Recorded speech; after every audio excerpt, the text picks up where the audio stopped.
ফিরে এলাম একটা ছোট্ট বিরতির পরে। আপনারা দেখছেন মহালয়ার আড্ডা। মহালয়ার আড্ডাতে এখন একটু আমি স্বাদটা পরিবর্তন করব। স্বাদটা পরিবর্তন করব বলতে এতক্ষণ তো আমরা বিভিন্ন স্বাদের গান শুনছিলাম, বিভিন্ন রকমের গান, বিভিন্ন রঙের গান। এবার গান থেকে মানে সঙ্গীত থেকে আমরা একটু কবিতায় যাব। বলা বাহুল্য সঙ্গীত আর কবিতা তো সহপাঠী, একে অপরের বন্ধুস্থানীয়। সঙ্গীত ছাড়াও কবিতা হয় না, আবার কবিতা ছাড়াও সঙ্গীত হয় না। তো এতক্ষণ ধরে সঙ্গীতের মধ্যে থাকার পর একটু কবিতায় যাই। আর আমাদের মধ্যে এখন বিভিন্ন রকমের কবিতা শোনানোর জন্য আমার আজকের অতিথি দেবতনু বৈদ্য। নমস্কার, স্বাগত তোমাকে। ধন্যবাদ। কেমন আছো বলো? ভালো আছি। আসলে পরিবেশটা তো ভালো নেই, একদম। তবুও ভালো থাকার চেষ্টা করতে হচ্ছে আমাদেরকে। তো ঠিক আছে, সামনে দুর্গাপুজো, মনটা কিছুটা হলেও ভালো হচ্ছে আস্তে আস্তে। একদমই। আর এই ভালো মন্দের মধ্যে আমাদেরকে সব ভালোটাকেই খুঁজে নিতে হবে। কারণ কবি ঠাকুর বলে গিয়েছিলেন যে ভালো মন্দ যাহাই আসুক সত্যের লও সহজে। এই সত্যটাকে যত তাড়াতাড়ি আমরা মেনে নিতে পারবো, আপন করে নিতে পারবো, ততই আমরা ভালো থাকবো। তাহলে কার কবিতা শুনছি? আজকে বলবো আমি মৃন্ময়ী চৌধুরীর লেখা সমস্ত কবিতাগুলোই। আজকে যে কবিতাগুলো আমি পাঠ করব সেগুলো সবই মৃন্ময়ী চৌধুরী লেখা। মৃন্ময়ী চৌধুরী, আচ্ছা, খুব মানে ভীষণ পরিচিত একটি নাম। মানে এই প্রজন্মে বলা যেতে পারে অত্যন্ত প্রতিভাময়ী একটি কলম এবং খুব ধারালো কলম। মানে এবং আমিও চাই মৃন্ময়ীকে এসব মানে এখনকার সমসাময়িক ছেলেমেয়েরা যারা কবিতা ভালোবাসে তারা মৃন্ময়ীকে পড়ুক। এই বর্তমান সময়কাল এবং বর্তমান সমসাময়িক বয়সের মানে টিনেজারদের ক্ষেত্রে মৃন্ময়ীকে জানার জন্য মানে সেটাকে জানার জন্য মৃন্ময়ীকে পড়তে হবে। একদম একদম। আমি কয়েকটা লেখা ওনার পড়েছি, মানে একদম বর্তমানকে নিয়েই উনি লেখেন। এবং ওর কিছু কবিতা মানে ওনার কিছু কবিতা আমার কণ্ঠেই, যেগুলো ডেইলি হ্যান্ড হয়েছে এবং ইন্টারন্যাশনাল আর্ট গ্যালারিতে সোমা কালার্স আপনি দেখবেন হয়তো, ওখানেও কিছু কবিতা ওনার আর্টের সঙ্গে লাগিয়েছেন, উনি কাজে লাগিয়েছেন। আচ্ছা, তো ঠিক আছে, তাহলে চলো কবিতায় যাওয়া যাক। প্রথম কবিতা, জাগো দুর্গা। প্রথা মেনে একটা মাটির দলাকে শৈল্পিক কারুকার্যের সাহায্যে দুর্গার আদুল বানিয়ে মাতৃরূপে ন সংস্থিতা বলি ঠিকই, আদৌ সিকিভাগেরও সৎ কাজ কি করি? কোটি কোটি টাকা খরচ করে আলোর বন্যা বইয়ে দিই মাটির দুর্গার প্রতিটি প্যান্ডেলে প্যান্ডেলে, অথচ বাস্তবে দুর্গারা আজও অন্ধকারে নিমজ্জিত। ধূপ ধুনা রংবাহারি ফুল নিয়ে মাটির দুর্গার বরণ ডালা সাজে, আর বাস্তবে দুর্গার পণের দায়ে বরণ ডালা তো কোন ছাড়, নিমেষের মধ্যে পরিচয় বদলে যায় নববধূ থেকে পরিচারিকায়। এই মিথ্যের পেছনে ছুটতে ছুটতে কখন যেন মিথ্যেটাই আমাদের কাছে চিরসত্য হয়ে যায়। তাই তো মরুভূমির মরীচিকার মতো মিথ্যে দুর্গার পেছনে ছুটি, কত রকমের প্রসাদে তার ভোগ সাজাই। আদৌ সেই ভোগ মাটির দুর্গা ভোগ করে কিনা তার খোঁজ নিয়ে দেখা হয়নি কখনো। এদিকে বাস্তবের দুর্গার পেট ভরাতে আজও ভরসা একবেলার মিড ডে মিলে। প্রাণহীন মাটির দুর্গার প্রাণ বাঁচানোর কত দায় আমাদের। তাই তো 2 হাতের বদলে 10 হাত এঁকে দিয়েছেন শিল্পী, আর সাথে 10 রকমের অস্ত্র। বাস্তবে দুর্গা বড্ড অসহায়, সে যে নিরস্ত্র। তাই তো কখনো তাকে ধান ক্ষেতের মধ্যে, কখনো বা ডোবার ধারে তার বিবস্ত্র দেহ উদ্ধার হয়। মাটির দুর্গার পৃথিবীতে পুষ্প বৃষ্টি হয়, আর বাস্তবিক দুর্গার পৃথিবীতে অ্যাসিড বৃষ্টির মুষলধারা। অমৃত পান করে শাস্ত্রীর দুর্গা কিভাবে বুঝবে কণ্ঠে বিষ ধারণ করে দিনরাত খেটে যাওয়া বাস্তবিক দুর্গাদের পরিশ্রমের কথা? কিভাবেই বা বুঝবে? সে কি আর কখনো দুধের শিশুকে বাড়িতে রেখে রোজ রাতে পতিতালয়ে রাত কাটিয়েছে স্বামীর মারণ রোগের চিকিৎসার টাকা জোগাড়ের জন্য। তাই তোমার আর আমার মধ্যে অনেক পার্থক্য। তোমার দুর্গা সুখে 7 দিন বাপের বাড়িতে হই হুল্লোড়ে কাটে, আর আমার দুর্গা সে তো বড্ড অভিমানী, ফেরেনি আর ফিরতি বাসে। বাহ, খুব সুন্দর। মানে একদম সমাজের সেই কঠিন রূঢ় বাস্তবটাকে কলমের মাধ্যমে তুলে ধরেছেন, এবং ধন্যবাদ। তুমি ঠিক ততটাই সুন্দরভাবে উপস্থাপন করলে, খুব ভালো লাগলো। সত্যি আমাদের দুর্গা বাস্তবের দুর্গার মধ্যে কত পার্থক্য থাকে। পরে কি শুনছি? কবিতা আনন্দ আশ্রম। সময়ের ব্যবধানে পরিবর্তন ঘটেছে মানুষের হৃদয়ের, বদল ঘটেছে সমাজের সভ্যতার, প্রকৃতিও বদলে গিয়েছে অনেকটাই। কিন্তু এত কিছু অদল বদলের মাঝেও ছিটে ফোটা পরিবর্তন ঘটেনি শহরতলির আনন্দ আশ্রমের। নাম আনন্দ আশ্রম বটে, কিন্তু এখানে উকি দিলে দেখতে পাবেন আনন্দের কোনো বিন্দুমাত্র চিহ্ন নেই। এই 4 দেওয়ালের মধ্যে যে একবার প্রবেশ করে তার ঠিকানার বদলায় না শেষ যাত্রার আগে পর্যন্ত। এই 4 দেওয়ালের মধ্যে উকি দিলে দেখতে পাবেন জরাজীর্ণ প্রাণগুলির চোখে এখনো আশার আলো টিম টিম করে জ্বলছে। এই বুঝি খোকা এলো ভেবে।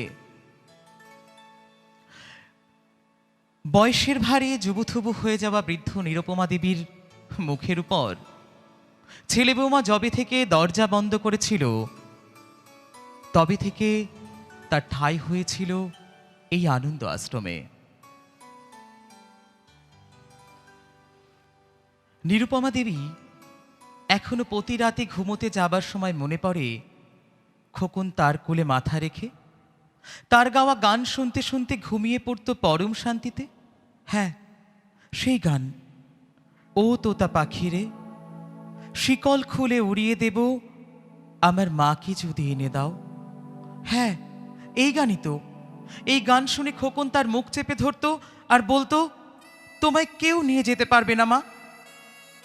ভাগ্যের কি নিষ্ঠুর পরিহাস, সেই খোকন আজ তাকে দূরে ঠরিয়ে দিল, ঠেলে দিল এক অন্ধকার জীবনে।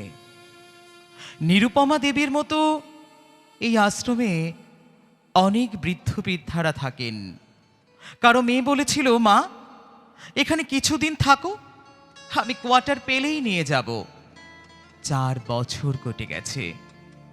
মায়ের মন এখনো ভাবে, মেয়ে আমার কোয়ার্টার পেয়েছে তো, ভালো আছে ও, ইত্যাদি নানা প্রশ্ন। এই জীবনগুলি বড্ড অসহায়, যাদের ভালো থাকার জন্য নিজের আনন্দগুলো বিক্রি করতে দ্বিতীয়বার ভাবেনি, তারাই বড় হয়ে নিজেদের আনন্দগুলো এবং আনন্দ ভোগ করার জন্য এই জীবনগুলিকে বৃদ্ধাশ্রমের 4 দেওয়ালে জ্যান্ত দাহ্য করে গেছে। পিছু ফিরে তাকায়নি মানুষগুলোর দিকে। আরেকজন বৃদ্ধা সুনয়না দেবীর চোখে তখন স্মৃতির চলচ্চিত্র, সেই ঝড়ের রাতের কথা। খোকা ভয়ে একেবারে কুঁকড়ে গিয়েছিল। তাকে জাপটে ধরে আধো গলায় বলেছিল, মা আমি বড় হলে ঠিক আমার পাশের ঘরটাই তোমাকে রাখবো। বিদ্যুৎ চমকালে তুমি কিন্তু ছুটে আসবে আমার কাছে, মনে থাকবে তো? সুনয়না দেবীর স্পষ্ট মনে আছে, তবে খোকা ভুলে গেছে। নাকি বিদেশে এমন ঝড়ের রাত কখনো আসে না? সুনয়না দেবীর চোখ দিয়ে যখন জল গড়াচ্ছে, এমন জল কত গড়িয়েছে হিসেব রাখেনি কোনো সন্তানই। কোনো বৃদ্ধ তখন দেখছে ছোট ছোট দুটো কচি হাত একটা শক্ত আঙুলকে ধরে একটু একটু করে এগিয়ে উঠছে। তারপর সেই হাত একেবারে ছেড়ে দিয়ে দূরে কোথায় কোথায় হারিয়ে যাচ্ছে আস্তে আস্তে। আরো আরো দূরে। বৃদ্ধ তখন আলতো স্বরে বলে উঠল, খোকা, আমার খোকা। কোথায় কোথায় হারিয়ে যায় সব কিছু। আমিও যেমন কিছুক্ষণের জন্য একটা ঘোরের মধ্যে হারিয়ে গিয়েছিলাম, ভাবছিলাম যে সত্যি বলি তো আমরা আনন্দ আশ্রম চারদিকে রয়েছে কত, মানে বৃদ্ধাশ্রম রয়েছে চারদিকে কত, কিন্তু আমরাই যদি একটু চেষ্টা করি তাহলে এই বৃদ্ধাশ্রমগুলো সমাজ থেকে মুছে দিতে পারি, তুলে দিতে পারি। যেই বাবা মা তাদের জীবনের সর্বস্ব কিছু দিয়ে আমাদেরকে প্রতিপালিত করেন, বৃদ্ধ বয়সে আমরা তাদেরকে রেখে আসি এইরকমই আনন্দ আশ্রমে। এই আনন্দ আশ্রম প্রয়োজন নেই সমাজের, একটুও প্রয়োজন নেই। পরে কি শুনছি? পরের কবিতা সমসাময়িক, মানে আমাদের পরিবেশে বা আমাদের মাঝে ঘটে যাওয়া, আমরা প্রতিনিয়ত মৃত্যুকে দেখছি। অনেক প্রিয় ব্যক্তি আমাদের থেকে চলে যাচ্ছেন আমাদের ছেড়ে। সম্প্রতি অনেক ঘটে যাওয়া মৃত্যু আমরা দেখেছি। তো তার উপর বেস করা, তার উপরে একটা নির্ভর করে একটা কবিতা, কবিতা আচ্ছা। মৃত্যু। মানে স্বজন হারানো বেদনার মৃত্যু, কিন্তু এখানে মৃত্যুর সংজ্ঞাটা একটু অন্য ভিন্ন ধরনের। আচ্ছা। সেই মৃত্যুটাকে আমরা শুনবো। আচ্ছা, চল শুরু করছি। কবিতা মৃত্যু। মৃত্যু এমন একটা শব্দ যার ক্ষমতার পরিধিতে কেবল শেষ আছে, কোনো শুরু থাকে না। মৃত্যুর কোনো প্রেমিকা নেই বলেই হয়তো ও এত শোকতাপহীন হতে পারে। মৃত্যু এমন একটা ঘর যার কোনো এক্সিট ডোর থাকে না। মৃত্যু এমন একটা ভয় যার সান্ত্বনা স্বরূপ কোনো সাহস আজও আবিষ্কার হয়নি। মৃত্যু বড় দুর্মূল্য, আমরা আজও কিনতে পারিনি। মৃত্যুর আগে জীবনে ঝড় আসে অনেক, শুধু মৃত্যুর পর জীবন পৃষ্ঠা আর উল্টায় না। তবে জন্ম বা মৃত্যুকে আমার কখনো পরস্পরের বিপরীত শব্দ মনে হয়নি, বরং জন্মকে কেমন যেন মৃত্যুর সমর্থক বলে মনে হয়। জন্মে যেমন আনন্দ আছে, তেমন মৃত্যুতেও। পার্থক্য কেবল প্রথমটা যুদ্ধ জয়ের, আর পরেরটায় যুদ্ধে অংশগ্রহণ করতে পারার পরে যুদ্ধ জয়ের। আসলে আসলে মৃত্যু জীবনের স্বীকৃতি, মৃত্যুই জীবনের শ্রেষ্ঠ উপার্জন। শুনেছিলাম মৃত্যুর খুব কাছেই নাকি তারাদেরও বাস। আমি সত্যিই জানি না মৃত্যুর পরে স্বর্গ বা নরক বলে কিছু থাকে কিনা, কিন্তু স্বর্গ বা নরক যা কিছু, তাদের অবস্থান এই জন্ম মৃত্যুর মাঝামাঝি কালটাতে। মৃত্যুর একটা মায়াবী চাদর আছে, যার আড়ালে কোনো মানুষ, কোনো জীবন একবার ঢুকে গেলে তার এই মায়ার মোহ আর কাটিয়ে উঠতে পারে না। মৃত্যুর অপেক্ষা হয়, কিন্তু উপেক্ষা হয় না। আচ্ছা, জীবনকে যদি মৃত্যু কখনো ভালোবাসতো, কখনো যদি জীবনকে তার প্রেমিকা বানাতো, উত্তরটা বড় ভয়ানক। কারণ যদি সে কখনো প্রেমের ভাঙন ধরতো, মৃত্যু আরো কঠিন হয়ে যেত। বেলা বাড়ে, সময়কে সাথে নিয়ে দুপুর গড়িয়ে বিকেল, আর বিকেল গড়িয়ে অন্ধকার ঘন হতে থাকে। সন্ধ্যা প্রদীপ জ্বলে ঘরে ঘরে। আমি মৃত্যুর মশারি টানিয়েছি পরম যত্নে। জন্ম, তুমি বরং নিশ্চিন্তে ঘুমোও, চোখ মেলো কেবল কোনো এক নতুন স্বপ্ন দেখা সুন্দর ভোরে। বাহ, আরও একটা খুব বাস্তবমুখী, বাস্তবের উপর কি বলবো, নির্ভর করে একটা মৃত্যুকে আমরা কখনো উপেক্ষা করতে পারবো না। মানে একটা কথা আছে কবিতার মধ্যে, খুব ভালো করে শুনলে বোঝা যায় যে মৃত্যুর উপেক্ষা হয় না, কিন্তু অপেক্ষা হয়। এটা একদম চিরন্তন সত্য আমাদের ক্ষেত্রে, প্রত্যেকটি একদম। মানুষের ক্ষেত্রেই চিরন্তন সেই সত্য। কেউ তো অমর অক্ষয় না, নয়। না, না, না। মৃত্যুকে আমরা চাই না আমাদের জীবনে মৃত্যু আসুক, কিন্তু একদমই তাই। মৃত্যু তো একদিন আসবেই। কিন্তু এই এবং মৃত্যুর কোনো এক্সিট ডোর নেই, মৃত্যু এমন একটা ঘর, একদম একদম বেরোনোর কোনো রাস্তা নেই। ঠিক এরকমই একটা ব্যাপার। তো যাই হোক, পরবর্তী কবিতায় আমরা করছি, পরবর্তী কবিতার নাম প্রাক্তন। প্রাক্তন। আচ্ছা, প্রাক্তন। নিশ্চয়ই কিছু প্রেম সম্পর্কিত হ্যাঁ, ব্যাপার। একদমই তাই, একটু ভিন্ন ধরনের। একদম। প্রাক্তন কথা শুনলে কখনো জানি মনে হয় বুকের বাপাসটা চিনচিন চিনচিন করে উঠছে। হ্যাঁ। প্রাক্তন সম্বন্ধে ভালো লাগা, ভালোবাসা জড়িয়ে থাকে। শুরু করছি কবিতা প্রাক্তন। প্রাক্তন, আজ তোমায় কিছু বলার আছে, জানার বিষয়ও আছে অনেক। সেদিন আমায় সুযোগ দাওনি কিছু বলার, সময় নাকি ছিল না তোমার হাতে। তারপর দীর্ঘ কয়েক বছর সময় দিয়েছি তোমাকে, আজ তোমাকে শুনতেই হবে। কোনো বাহানাই কিন্তু শুনবো না। প্রথমে বলো কেমন আছো। আচ্ছা, এই কোয়ারেন্টাইন পিরিয়ডে একবারও কি মনে পড়েনি আমায়? না না, থাক এসব। তোমাকে বিব্রত করতে চাই না একটুও, মনে করাতেও চাই না। কথায় ফিরি, আমি এখন ভালো আছি, অনেকটাই ভালো। সেই দিনগুলি আমি পেরিয়ে এসেছি, যে দিনগুলিতে মেসেঞ্জারের একটা টুং শব্দ আমার হৃদয় স্পন্দনকে এক ঝটকায় বাড়িয়ে দিত 1000 গুণ।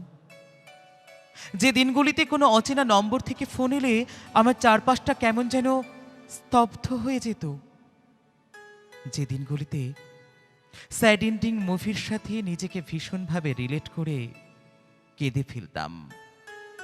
যে দিনগুলিতে বাথরুমে যেতাম অনেকবার, শুধু কান্না লুকোতে। সত্যি বলছি প্রাক্তন, ধীরে ধীরে সেই দিনগুলি আমি কাটিয়ে উঠেছি। আমিও পারি প্রাক্তন খ্যাপা শাড়ির চোখে লাল কাপড় বাঁধতে, কিন্তু সেখানেও জোর লাগে, অধিকার লাগে। কি বলতো প্রাক্তন, মন দিয়ে ভালোবাসার ক্ষমতাটাই শুধু আছে আমার, কিন্তু ভালোবাসার সেই ফসল ঘরে তোলার ক্ষমতা হয়তো আমার নেই।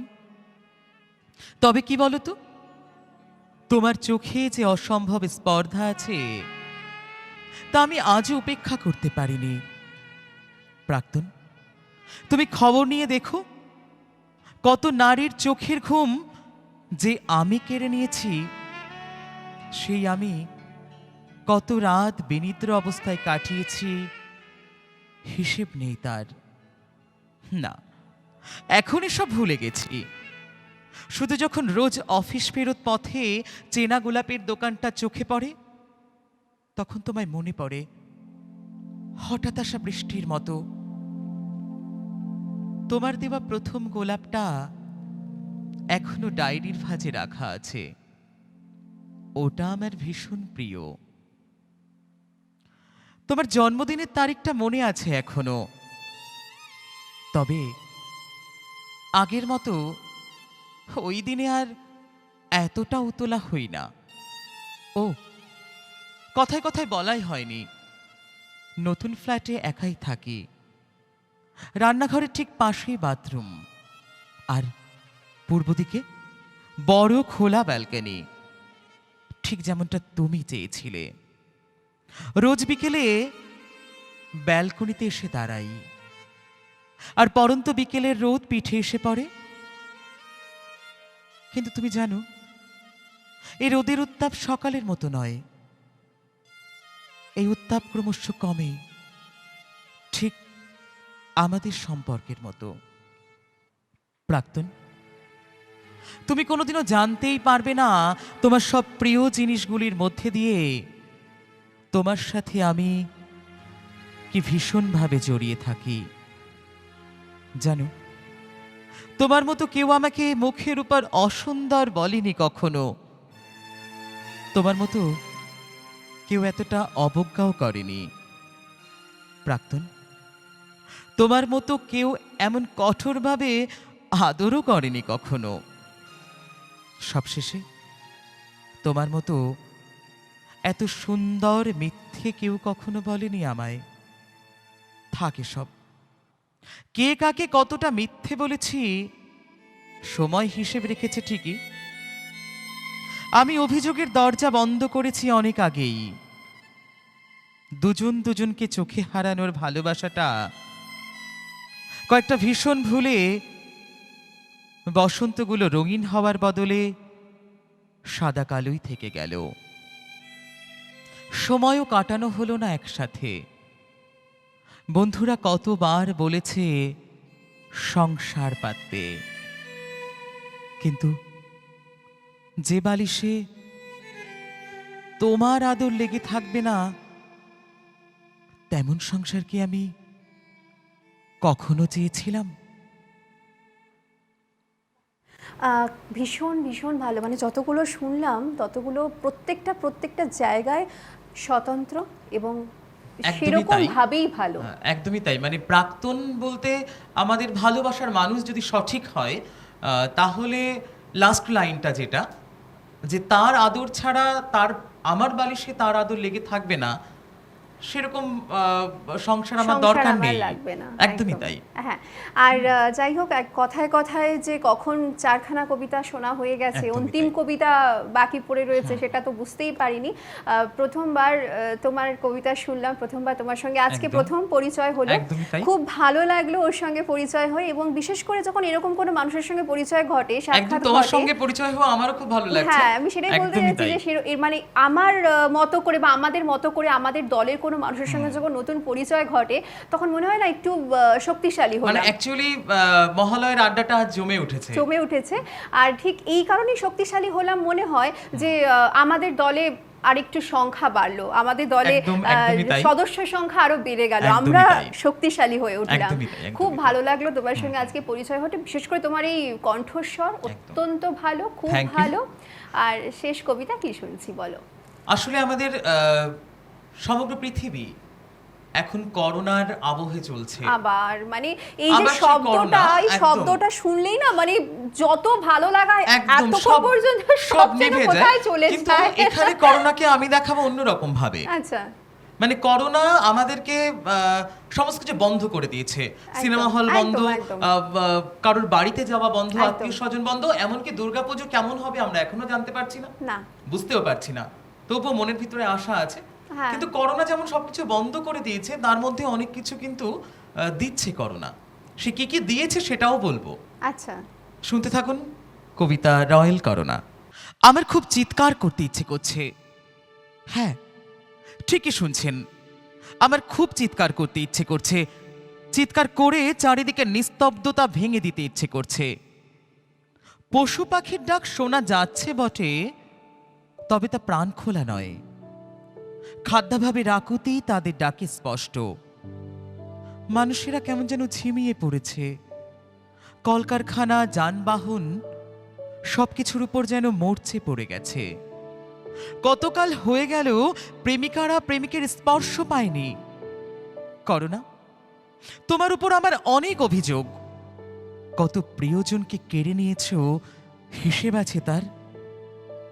শুনলাম তোমার জন্য নাকি এবার রেকর্ড বেকারত্ব বেড়েছে। এতটা নির্মম না হলেও পারতে। এবার থামো তুমি। হ্যাঁ, মানছি তোমার জন্য আমরা মানুষে মানুষে ভেদাভেদ ভুলে অনেকটা হৃদয়ের কাছে এসেছি। কেউ আর খারাপ চাইছি না, আর বরং অনেকদিন আগে কথা বলা বন্ধ হয়ে যাওয়া বন্ধুটিকে ফোন করে খবর নিচ্ছি, কেমন আছিস, সাবধানে থাকিস। করোনা, তুমি না এলে জানতামই না মায়ের বাতের ব্যথাটা বেড়েছে, অথচ ওষুধ যে ফুরিয়েছে জানাই হয়নি ব্যস্ততায়। বাবা যে আমার সঙ্গ কতটা পছন্দ করে সেটাও জেনেছি তোমারই জন্য। করোনা, তুমি না এলে সেই বাচ্চা ছেলেটা, হ্যাঁ হ্যাঁ ঠিকই ধরেছেন, যার বাবা ফুল নিয়ে বেরিয়ে যেত ফার্স্ট ট্রেনে, আর বাড়ি ফিরত সে ঘুমিয়ে যাওয়ার পর। পাশের বাড়ির ইঞ্জিনিয়ার কাকু তার ছেলেকে কি করে আদর করে সেটাই দেখাতো মায়ের কোলে বসে। সেও আজ বাবার কোলে বসে আদর খাচ্ছে। জানি এগুলো অনেক বড় প্রাপ্তি, তবে কেন বলতে পারো এত পাওয়ার মাঝেও না পাওয়ার সুর বাজছে মনের মাঝে? দুনয়নে ভয় আর হৃদয়ে সংশয় নিয়ে তোমার সর্বাগ্রাসী লীলা দেখতে হচ্ছে আমাদের। তাই বলছি করো না, তুমি যাও। জানি কোনো এক সময় আবার পৃথিবী সুস্থ হয়ে যাবে, নতুন আনন্দে জেগে উঠবে প্রাণ, নতুন রবির কিরণে। কিন্তু কিন্তু প্রশ্ন একটাই, মানবতা তখন এমন শান্ত থাকবে তো? খুব সুন্দর কতগুলো কবিতা শুনলাম, এবং বিশেষ করে শেষের কবিতাটি। আর অবশ্যই আমরা করব জয় নিশ্চয়, কারণ একদমই তাই। মা আসছে। আপনারা সবাই দেখছেন মহালয়ার আড্ডা, দেখতে থাকুন, সঙ্গে থাকুন। আবারও ফিরছি একটু ছোট্ট বিরতির পর।